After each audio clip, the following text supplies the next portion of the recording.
So, hallo zusammen. Wie gesagt, heute sind wir hier im schönen Hagen unterwegs.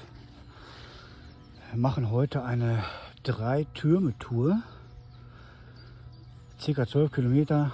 Das ist jetzt der erste Turm, den wir auf unserer Wanderung Hard rate sehen. 111.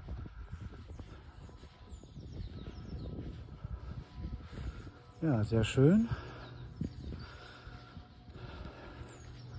Ja, also 3-Türme-Wanderung findet man noch bei Komoot. Viel Spaß dabei.